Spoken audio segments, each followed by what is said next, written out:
didn't know that they would die.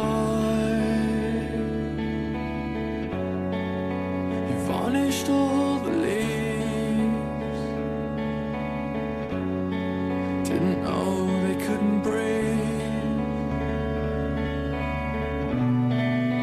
What on earth did you think you'd achieve?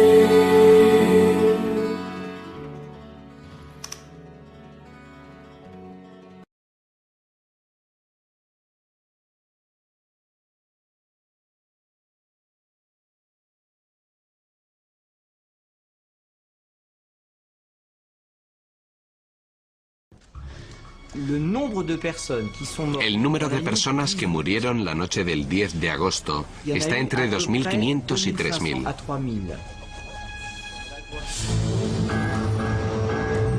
Los característicos tejados metálicos de la ciudad fueron diseñados para épocas anteriores. Protegían contra el frío del invierno. En estos momentos, las temperaturas en ascenso los han vuelto contra los parisinos. En París, los tejados son de zinc. El interior de las casas se convierte en un auténtico horno.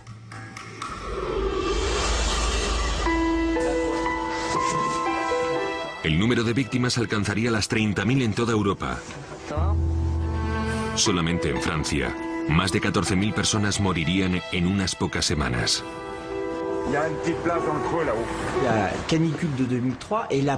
La ola de calor de 2003 fue probablemente la primera gran catástrofe debida al calentamiento global que afectó a un país rico.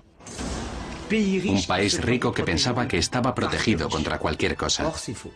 Bien, era una idea equivocada.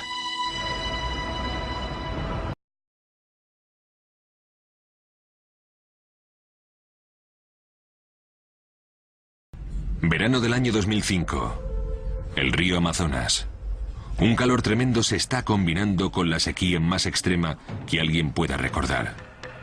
Estamos ante la sequía perfecta.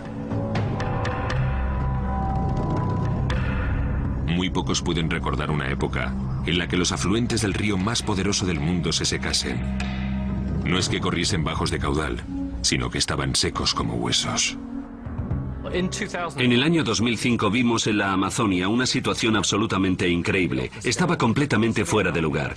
El ejército brasileño tenía que transportar en helicóptero enormes cantidades de agua curso arriba de los secos afluentes del Amazonas para evitar que la gente muriera de sed en aldeas que normalmente están a las orillas de este enorme río. Primero la sequía y a continuación el fuego. A últimos del verano del 2005 ardieron más de 2.500 kilómetros cuadrados de pluvisilva.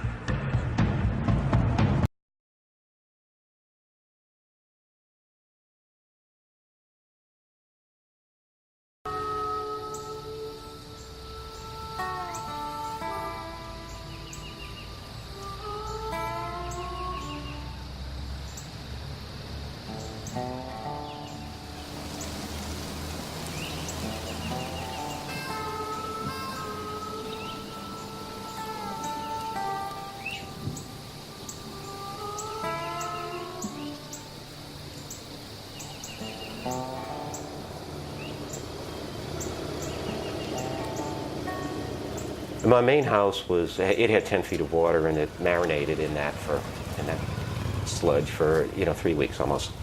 So the current state of my house, it has been demolished. It's a flat piece of property waiting for another house to go on that. I lost everything that I owned. I mean, everything from family heirlooms to the paper towels sitting on your kitchen counter and everything in between. It goes on and on.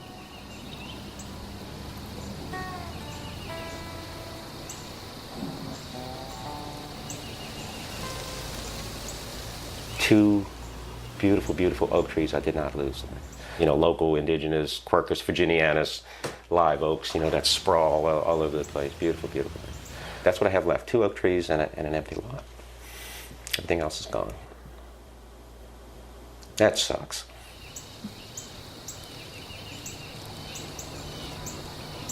Losing everything you have, it's so overwhelming. And the grief that comes with that is just, it's profound.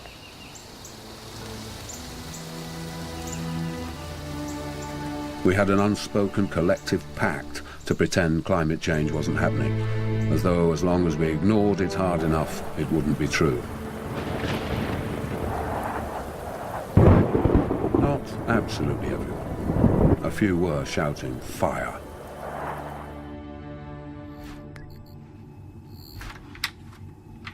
Hello, come on in.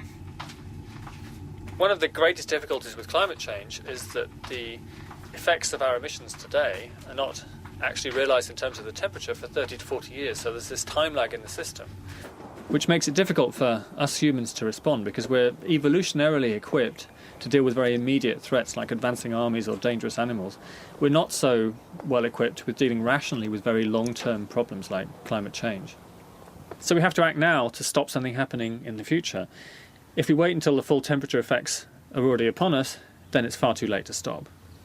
If you remember one single number above all else, make it 2 degrees.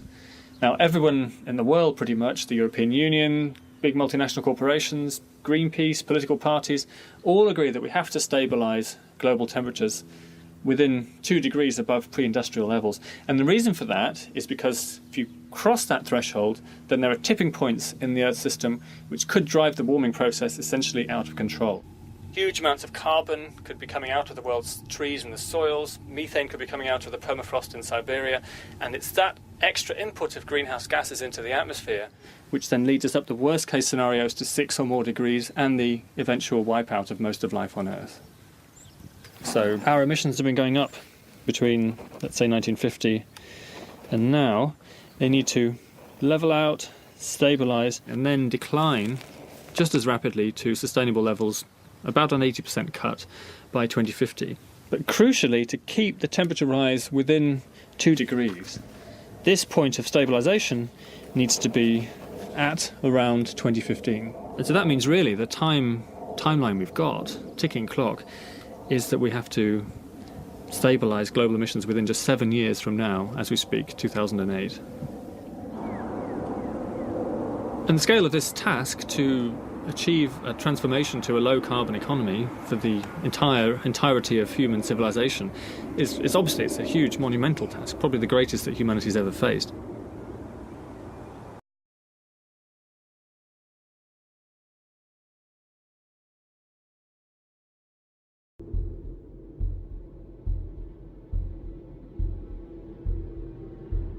El reloj del cambio climático está aquí, en estos grandiosos paisajes. Estamos en Siberia, donde, como en otros lugares del globo, hace tanto frío que el suelo está permanentemente helado. Ese suelo se llama permahielo.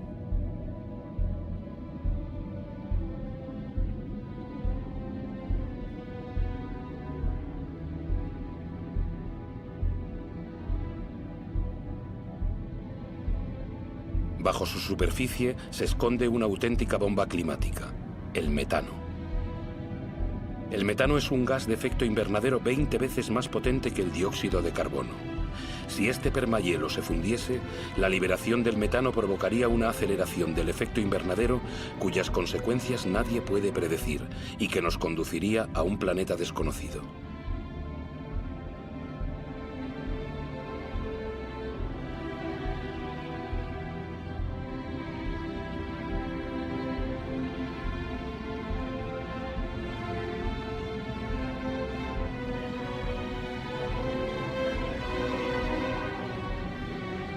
La humanidad no cuenta con más de 10 años para invertir la tendencia y evitar cruzar la frontera hacia esa tierra desconocida que ya no sería la nuestra.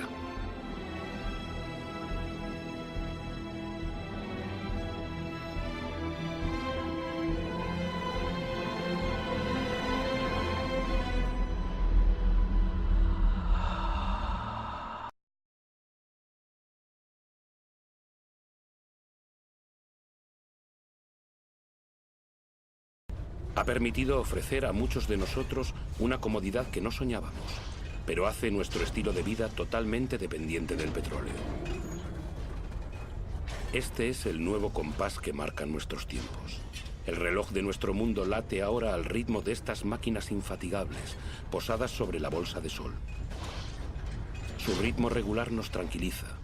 El menor hipo nos sume en el desasosiego. El planeta entero escucha este murmullo que mece nuestras esperanzas y nuestras ilusiones. Ellas proliferan con nuestras necesidades, nuestros deseos siempre insaciables y nuestros despilfarros.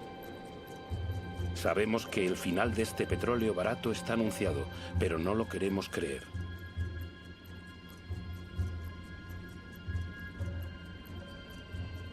Buscamos cada vez más lejos, en territorios hasta ahora vírgenes y en yacimientos cada vez más difíciles de explotar.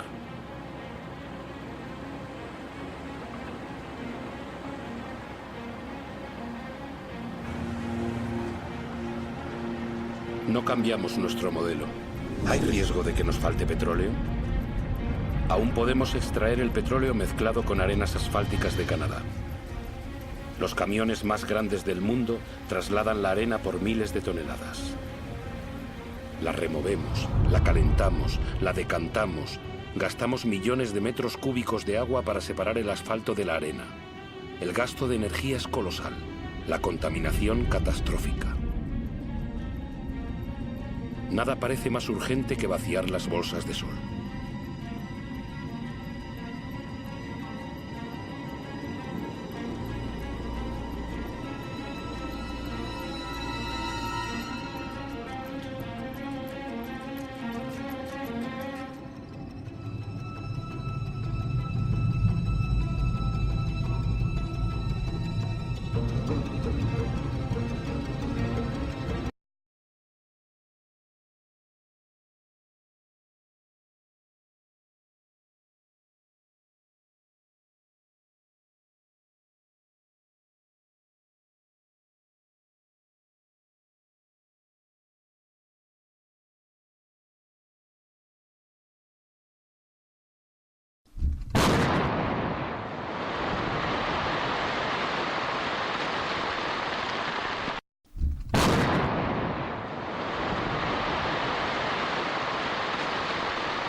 So we are storing the waste today above ground in water pools.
The reason why it's kept in water pools is that water creates a shield for radiation.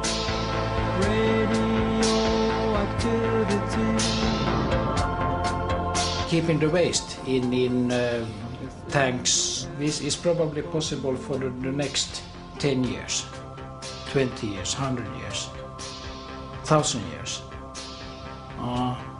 You just can't guarantee stable conditions above ground, for instance, for 100 years, let alone thousands of years.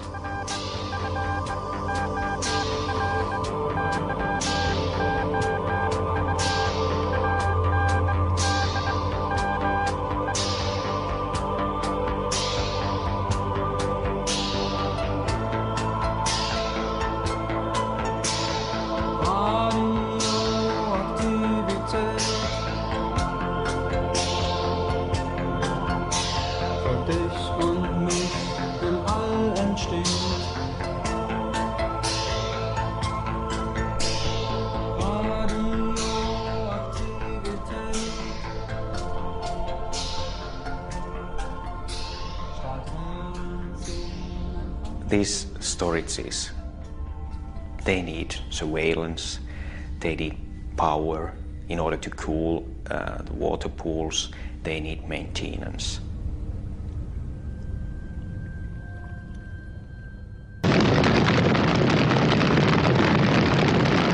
Chernóbil nos demostró la verdadera magnitud de las consecuencias de que la energía nuclear esté en manos del ser humano. Calculamos que nuestro misil más potente, el SS-18, la cabeza nuclear que más temían los Estados Unidos, tendría el efecto de 100 Chernóbil. Y disponíamos de 2.700 misiles así. Eran los misiles destinados a los estadounidenses. 2.700. Imaginen el grado de destrucción. Hoy en día, 8 millones de personas viven en zonas contaminadas de Ucrania, Rusia y en especial Bielorrusia. Llevan 20 años alimentándose con los productos contaminados que se cultivan en la zona. Esta fue una de las cuestiones que la delegación rusa planteó en la conferencia de Viena de 1986, que se ignoró cuidadosa y estratégicamente. Entre 1986 y 2002 se ha operado a 1.150 niños de cáncer de tiroides en un centro especializado de Minsk. ¿Cuántos más habrá en otras ciudades? Aún no se ha publicado ninguna estadística a escala mundial.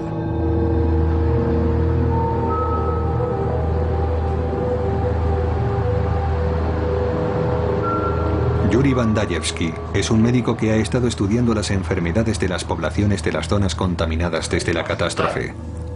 Cuando publicó sus hallazgos en 1996, fue detenido y condenado de inmediato.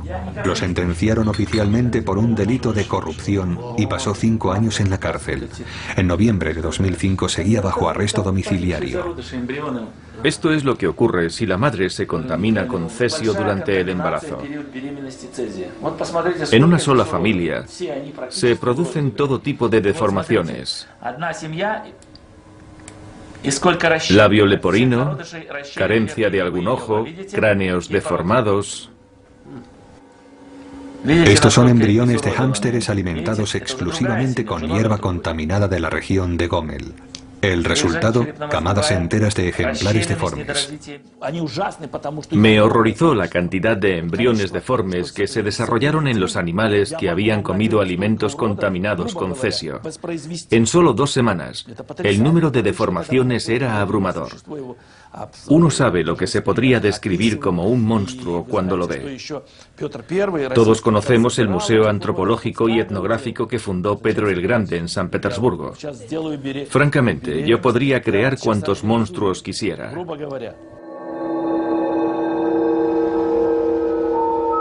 No se ha realizado ningún estudio oficial sobre las mutaciones genéticas derivadas del accidente de Chernóbil, pese a los cientos de casos y los miles de abortos que se produjeron en los meses posteriores a la catástrofe. Hay muchos niños que sufren las mismas deformaciones que los hámsteres de Bandayevsky.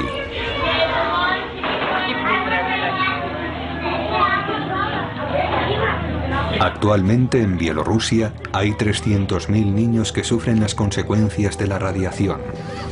Algunas ONG, como la Cruz Verde Internacional fundada por Gorbachov tras dejar el gobierno en 1991, han abierto centros de asistencia sanitaria y apoyo a las víctimas de Chernóbil.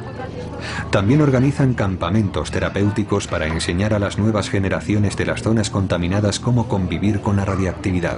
Por ejemplo, enseñándoles a comprobar cuál es el grado de contaminación de los alimentos. ¿Cuántos años más continuaremos con esto? ¿800? ¿Hasta que nazca el próximo Jesucristo? ¿Hasta que regrese? El problema de las centrales nucleares es que significa hipotecar el futuro. Hipotecar el futuro, porque desde que pones un reactor en marcha hasta el momento en que lo desmantelas, puede pasar más de un siglo. ¿Y ha habido algún régimen político que haya durado un siglo? ¿Hay muchos en la historia? Hay muy pocos. Hemos visto como Argentina, que fue un país muy rico en un momento determinado, se ha empobrecido. A la Unión Soviética desaparecer. No podemos hablar de estabilidad política a una escala de 1000 años, de ninguna manera. Imaginemos que los egipcios hubiesen almacenado residuos nucleares. ¿Quién se ocuparía hoy de eso? Yo pienso que efectivamente es un poco delirante pensar que podemos gestionar el futuro a tantos años vista, viendo cómo ha sido la historia de la humanidad, con sus cambios, sus convulsiones, etc. A mí me parece un poco delirante, francamente.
Pero lo que ha despertado las alarmas en todo el mundo no son las especulaciones financieras en torno al fracking, sino las amenazas al medio natural. Con la misma rapidez con la que se ha extendido la fractura hidráulica, lo han hecho también las voces y los grupos de protesta ante los continuos incidentes atribuidos al fracking. Agua contaminada que ya no se puede beber, terremotos, explosiones, aumento de tumores e incluso ganado que aparece muerto junto a los pozos. It happened last year when 17 cows grazing near a drilling site died a gruesome death after drinking fracking fluids that ran off into their pasture.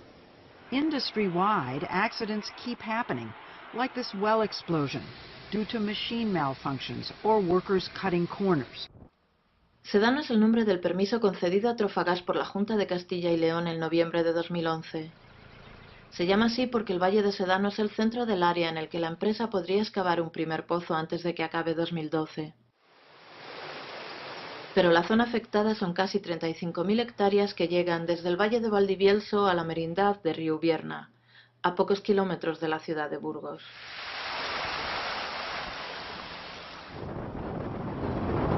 En esta provincia la empresa californiana ha solicitado otros 6 permisos.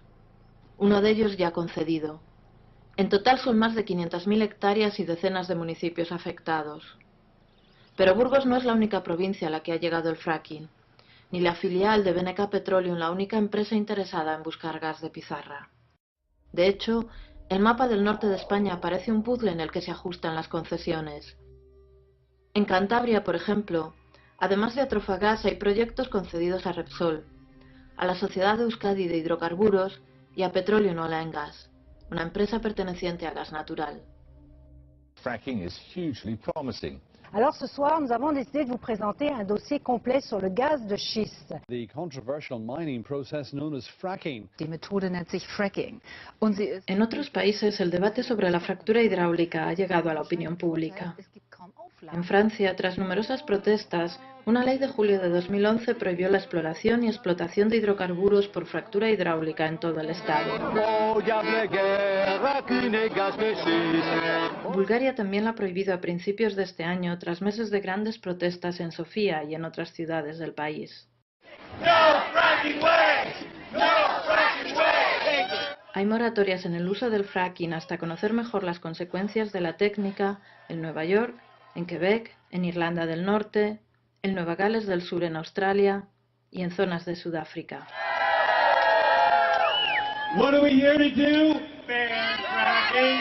What are we here to do? Ban fracking. What are we here to do? Ban fracking. Amén. En España, la información que dan las administraciones es bastante escasa. Va poco más allá de las comunicaciones obligatorias en los boletines oficiales. Porque creo que uno de los grandes problemas que tiene la gente es que aquí nadie sabía nada. Fue el boletín oficial el que por primera vez dio noticias y ni ayuntamientos, ni obviamente población, sabía absolutamente nada de esto. En estos meses hemos hablado afortunadamente con mucha gente que nos ha contado con detalle en qué consiste el fracking, nos ha hablado de sus riesgos, hemos podido, cómo no, ver películas documentales, pero no hemos conseguido hablar con la empresa y eso es algo que nos preocupa. Cuando alguien no quiere hablar, no da buena sensación, ¿no? Que la generación de contaminantes puede acelerar el cambio climático.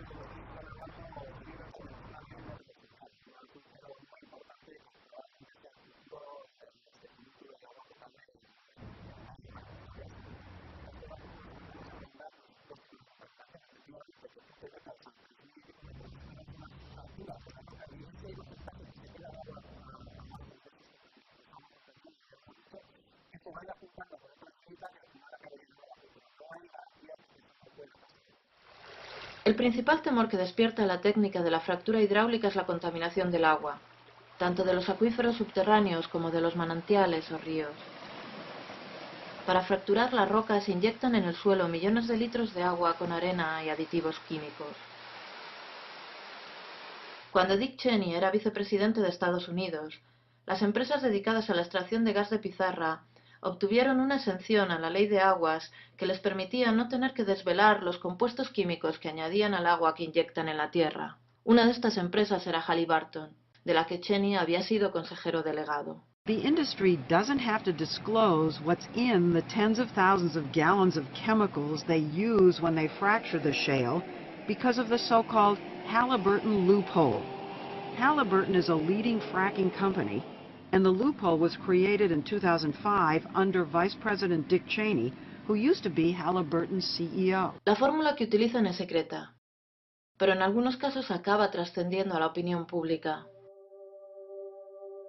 Según revelaba el New York Times en noviembre de 2011, en las perforaciones realizadas en Pensilvania se han utilizado sales como el bromuro o el cloruro, radionucleidos como el estroncio y el bario, benceno, tolueno y etilbenceno.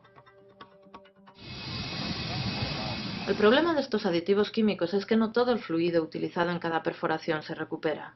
Se habla de un máximo en torno al 85%. El resto nadie sabe en realidad qué camino toma, ni a dónde va a parar. Un informe del Parlamento Europeo sobre los efectos del gas de pizarra lo dice muy claro. Los aditivos químicos incluyen sustancias tóxicas, alergénicas, mutágenas y carcinógenas.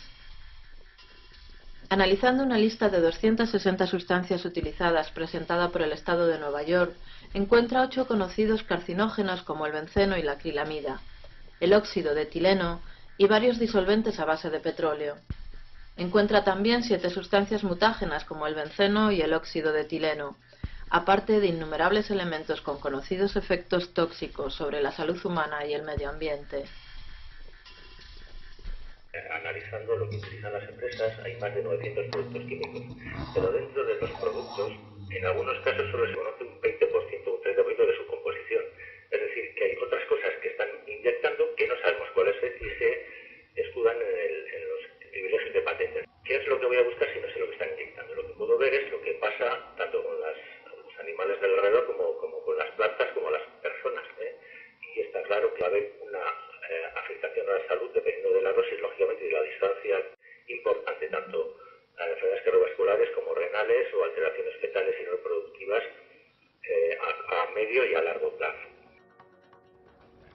En España ninguna de las concesiones ha ido acompañada de una evaluación de impacto ambiental donde se detallen los compuestos químicos que se inyectarán en la tierra. Tan solo en el caso de la Sociedad de Hidrocarburos de Euskadi, cada uno de los proyectos en ARA están detallados en una memoria ambiental que, sin embargo, no convence a los ecologistas.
En 2011, un informe de la Agencia de Protección Ambiental del Gobierno de los Estados Unidos relacionaba directamente la contaminación del agua potable de una zona del estado de Wyoming con los compuestos químicos utilizados en las explotaciones de fracking.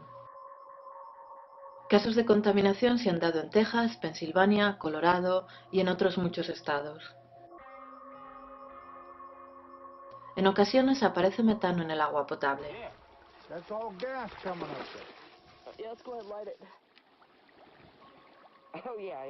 La escena del documental Gasland, en la que un granjero acerca un mechero al agua del grifo de su cocina y provoca una gran llamarada, acompaña a todas las protestas antifracking.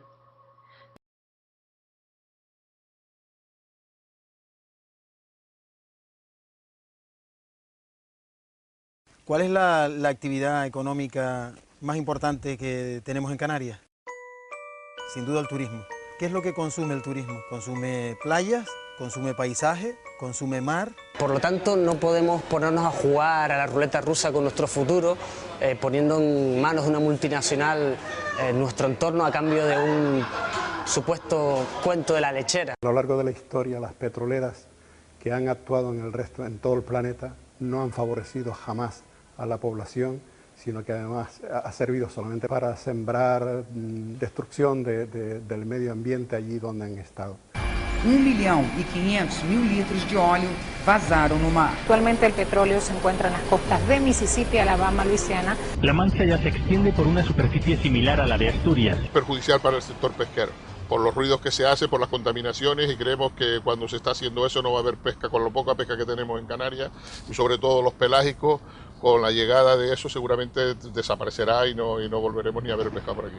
Unas islas que reciben el maná del Banco Pesquero Canario Africano por medio de una serie de filamentos de aguas frías profundas. Se produce un proceso de riqueza dentro de lo que se llama las aguas archipelágicas, ¿no? Tenemos una de las mejores zonas del planeta para observar cetáceos, ballenas y delfines. De las 30 especies que se han citado en Canarias, 28 se encuentran en estas aguas. La prospección en busca de hidrocarburos supone una amenaza potencial para estas especies que son parte de nuestro patrimonio natural. El tanque de agua de su casa no permitiríamos que nadie lo envenenara, pues tenemos que tener claro que nuestro tanque de agua es el mar y la actividad petrolera lo va a envenenar. Un año como este año, que no ha llovido nada y dependemos de la potabilizadora, que hay que sacar el agua del mar para hacerla dulce, ¿qué pasaría? Si el agua del mar se contamina, entonces ¿qué vamos a hacer? ¿Qué va a pasar con nosotros? Sin petróleo hemos estado y sin agua no podemos estar. Tenemos más energía y nadie piensa en ellas, que es el sol y el viento. En Canarias tenemos suficientes energías limpias y renovables. Aprovechar el viento, aprovechar el sol y aprovechar la energía del mar. Ese es nuestro futuro. Rechazamos proyectos de efectos negativos ambientales y económicos y abogamos por actividades empresariales que garanticen el futuro de la isla. Nuestra fuente de ingreso siempre ha sido el turismo. Ahora ustedes quieren jugar a ser magnates del petróleo. Y el único trabajo que vamos a tener los canarios es el de ir de voluntarios a recoger el pique de nuestras playas. No, ya están las playas, están las piedras, están todo. Ya hay una espesura de centímetros en las piedras. Los equipos que tratan de controlar el vertido del petrolero Rena trabajan a contrarreloj para evitar que la mancha llegue a las playas neozelandesas. El vertido del carguero Rena comienza a llegar a las costas de Nueva Zelanda. De prosperar los planes de Repsol y YPF frente a las costas de Lanzarote y Fuerteventura, no solo se pondría en gravísimo riesgo la extraordinaria biodiversidad litoral y marina insular, también el sustento de cientos de familias canarias que dependen del turismo o la pesca y, por tanto, de la calidad de las aguas y costas para subsistir. Una decisión tan importante ha de ser consultada a toda la población canaria. Nos jugamos mucho. Porque nada compensa el riesgo. Por respeto a nuestra voluntad. Por nuestros océanos. Por nuestra naturaleza. Por ser sostenibles. Por el futuro de nuestra isla. Por nuestra calidad de vida. Por la biodiversidad marina y terrestre de Canarias. Por la defensa del medio ambiente. Por el derecho humano a un medio ambiente limpio y saludable.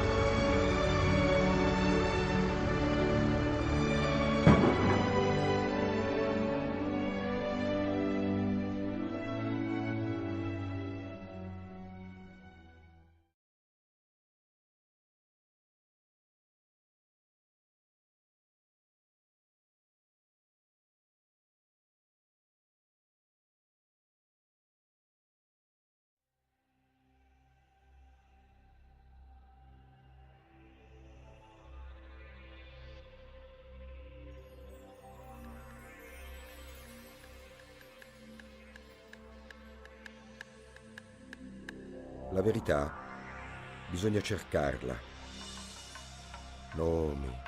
Nomi, quanti nomi. Studi, ricerche, comitati, associazioni, medici, centinaia di migliaia di persone, forse milioni. Eppure nessuno ne parla. Nessuno ne parla. Ma perché?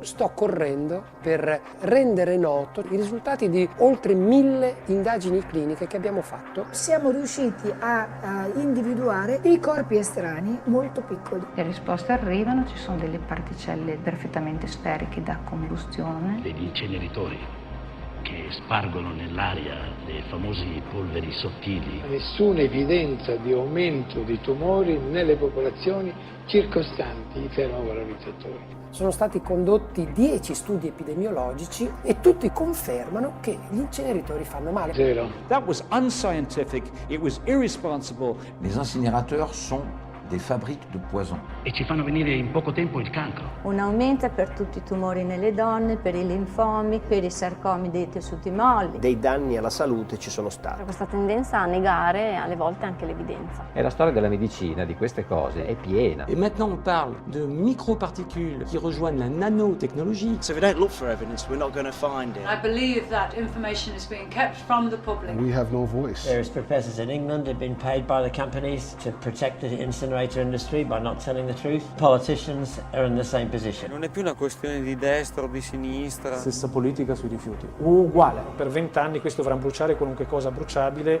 anche andandosi a inventare cose da bruciare. Abbiamo fatto quella scelta lì 10 anni fa e bisogna adesso far ingoiare alle comunità locali la costruzione di questi impianti. Esistono purtroppo dei grossi interessi che camminano sopra le vite delle persone. Più 7% della bolletta dell'Enel per energie rinnovabili, non vanno energie rinnovabili. Avere una grande quantità di rifiuti da smaltire, che ovviamente serve a far funzionare l'inceneritore. Ed è chiaro che la raccolta differenziata non decolerà. C'è la convinzione che bruciandoli spariscano, ma dove sparisce?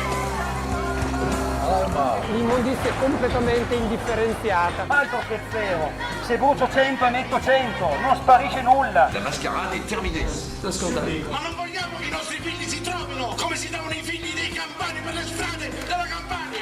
Un esperimento che in una sola settimana ha portato ad ottenere il 73% di raccolta differenziata. Do you have an answer? Many. Yes. Nothing going to landfill, nothing going to incineration by the year 2020. Questa legge abbatte anche le nanoparticelle.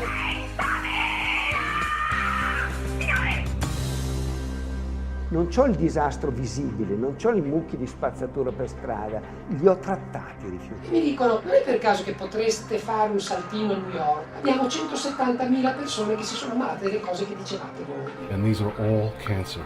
Every single one. Sperare che noi avremo sempre un cucuzzolo della montagna dove rifugiarci e lasciare agli altri le conseguenze negative. Ecco, questo non esiste, non è possibile. Queste sono delle indagini fatte da chi gestisce l'inceneritore. Why is this happening? Sono tutte false. And the answer is simple. Corruption. That's the filth.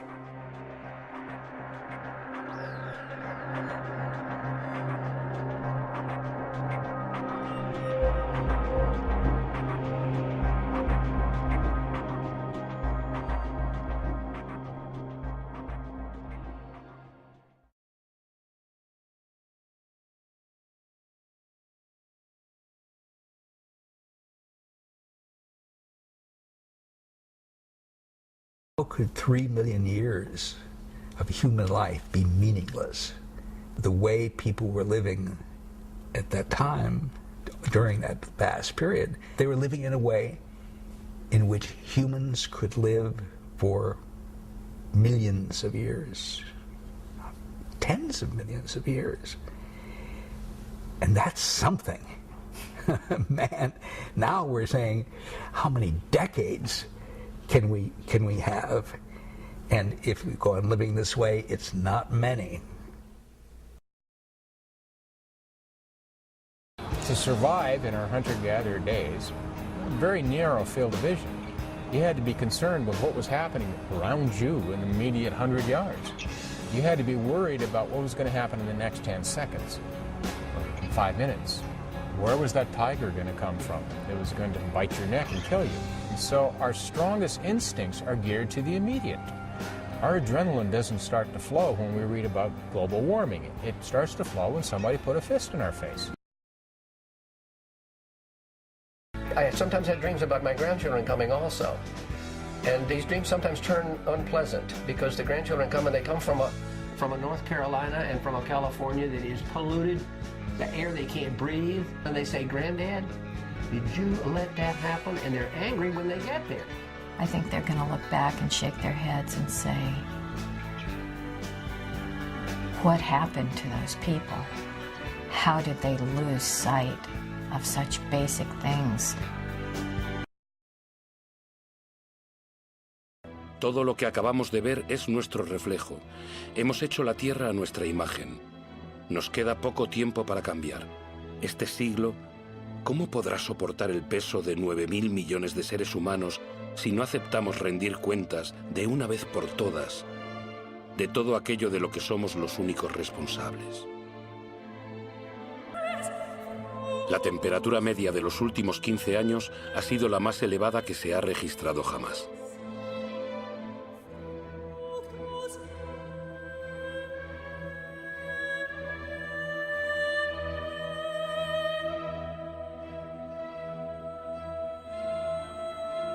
La banquisa ha perdido el 40% de su espesor en 40 años.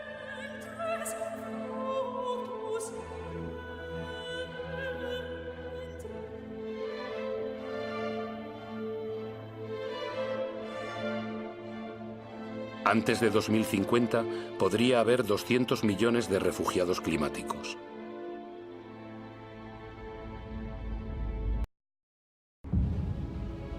En Islandia he visto una central eléctrica que se alimenta con el calor de la tierra, la geotermia. He visto una serpiente marina posada sobre el oleaje para aprovechar la energía de las olas y producir electricidad.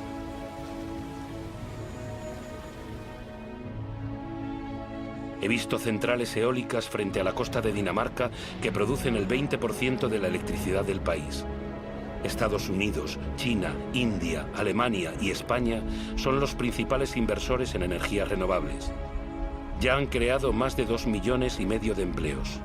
¿En qué lugar del mundo no sopla el viento? He visto extensiones desérticas resplandecientes de sol. Si en la Tierra todo está vinculado, la Tierra está vinculada al Sol, su principal fuente de energía. Lo que han hecho las plantas capturando su energía, ¿por qué no puede hacerlo el hombre? En una hora, el Sol da a la Tierra la energía que toda la humanidad consume en un año. Mientras la Tierra exista, la energía del Sol será inagotable. Basta con dejar de hurgar en la Tierra y levantar la mirada hacia el cielo. Basta con aprender a domesticar y a cultivar el Sol. Todas estas experiencias son solo ejemplos, pero demuestran el despertar de las conciencias. Ellas marcan el rumbo de una nueva aventura humana basada en la mesura, la inteligencia y el compartir.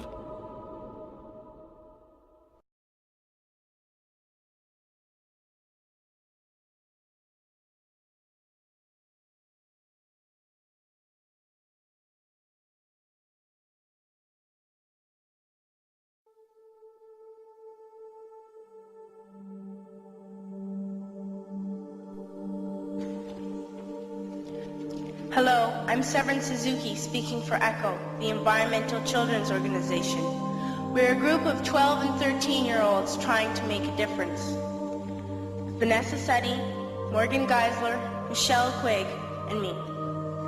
We've raised all the money to come here ourselves, to come 5,000 miles to tell you adults you must change your ways. Coming up here today, I have no hidden agenda. I am fighting for my future. Losing my future is not like losing an election or a few points on the stock market. I am here to speak for all generations to come. I am here to speak on behalf of the starving children around the world whose cries go unheard. I am here to speak for the countless animals dying across this planet because they have nowhere left to go.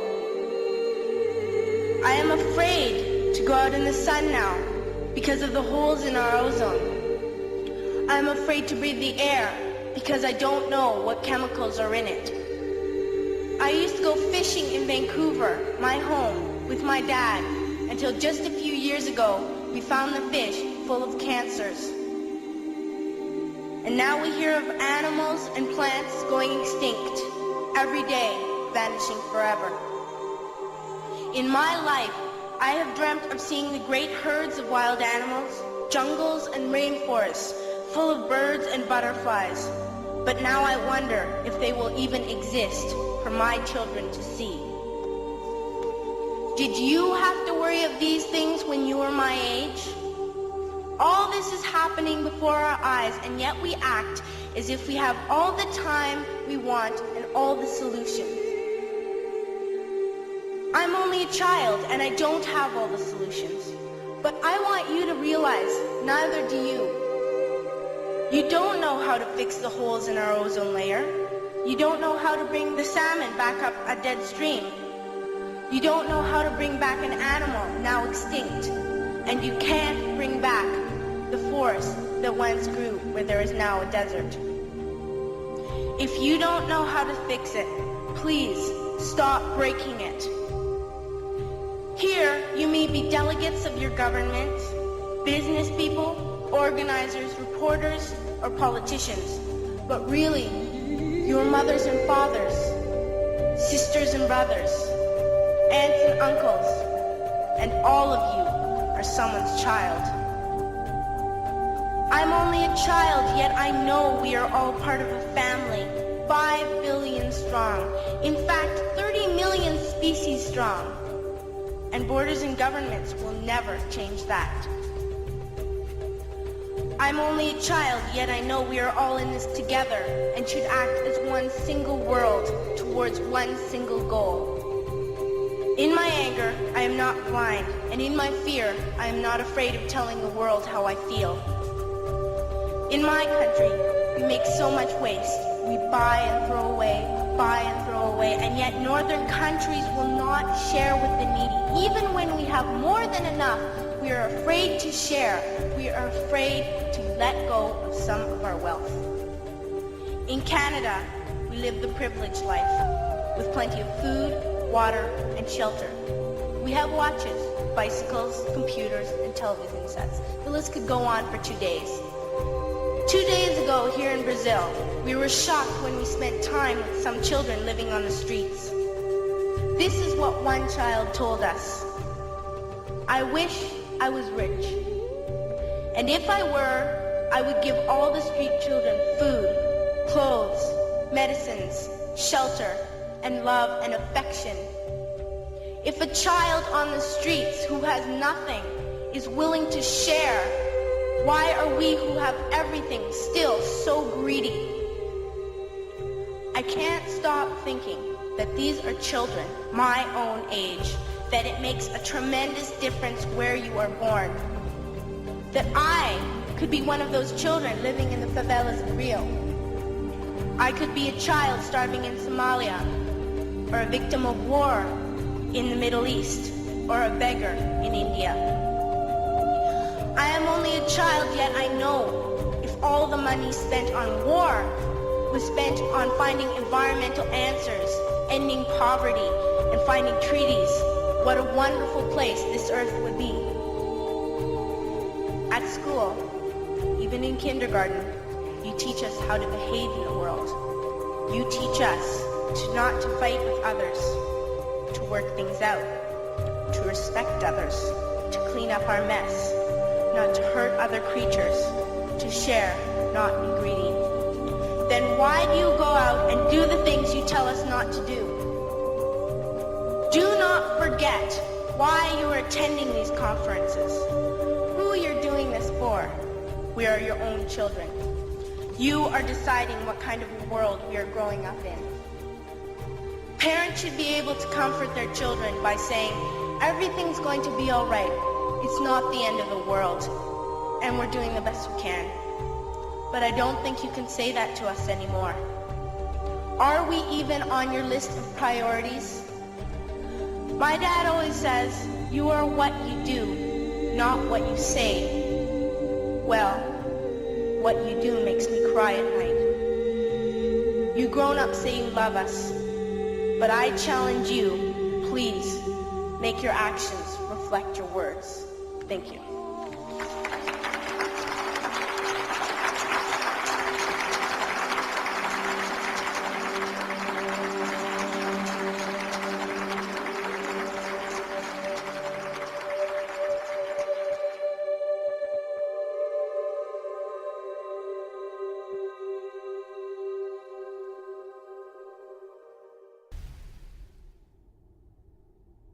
De nosotros depende escribir la continuación de nuestra historia. Juntos.